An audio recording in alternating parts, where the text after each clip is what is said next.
Great Merry Christmas evening. Hope you had a wonderful day. We have these two young men here, and we happen to be in the 32nd chapter of Genesis. And we know the story is when Jacob, gave gifts, like maybe some of you all received gifts, but he had mixed motives, right? He sent some gifts and word ahead to his brother, and you know what he did to Esau. He stole that birthright.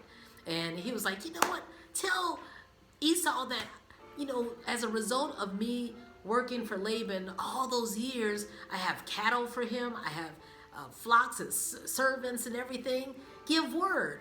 And instead of a thank you card from Esau to Jacob, he was like, I'm going to send 400 men for his life. And of course, Jacob was afraid. He was like, oh my goodness. So what I have to ask you is, do you have pure motives? Or as far as the gifts that you gave today, we know that our Father gives every good and perfect gift. And it's from Him. He's the Father of lights. So maybe we have to return some gifts. Maybe we have to evaluate, like, did I really have pure intentions? And go back to our Father. He'll give us His grace, His mercy, the gifts of His Spirit. And I'm going to toss it to Chico and see what did he get out of this chapter.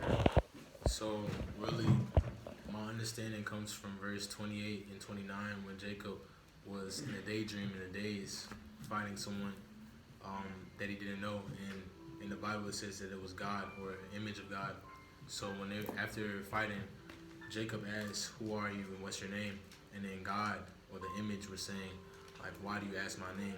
And then he ended up blessing him. So my takeaway from that is that sometimes in our life, people question, why did something happen, or why is this happening to me? Why is this occurring? And God is honestly placing that misfortune or that unfortunate sequence in us to bless us. And this is kind of alluded to Job and all his misfortune. So at the end of the day, we just have to take it day by day, take that misfortune by the neck, and honestly prosper from that. Beautiful. And we know that was the chapter where, as a result of that triumph, Jacob's name was changed from Jacob to Israel. There you go. So God wants to transition us. He wants to bring out the gifts so that we can grow, and we know that our name is victory, whatever situation we find ourselves. Did you get anything from Genesis? Or, because of today's date, we will go to the 25th chapter of Proverbs. And before I go there, this chapter in Genesis also piggyback on how Jacob was done dirty by his uncle Laban, right? He worked all those years, and Laban changed his salary so many times. And remember, Jacob thought that he was going to get Rachel as a wife, but he got Leah as a wife instead. But through it all, he was able still to get triumph, and God saw what was happening to him. So it's confidence in our God, not confidence in flaky people like Uncle Laban. And in Proverbs 25, it talks about confidence in an unfaithful man is like having a broken tooth or a foot out of joint. No, we are to have our confidence, our trust, our faith in the Lord alone. All right, Timotheus, what did you get from Proverbs 25? I got from that chapter was, sorry, I swept out. 21. If thine enemy be hungry, give him bread to eat. If he be thirsty, give him water to drink. I like that because it reminds me of the next chapter of Genesis, when Esau shows forgiveness to his brother, Beautiful. Jacob, and that's just like the ultimate act of compassion. Yeah. Where you're able to show kindness to people when they did you wrong.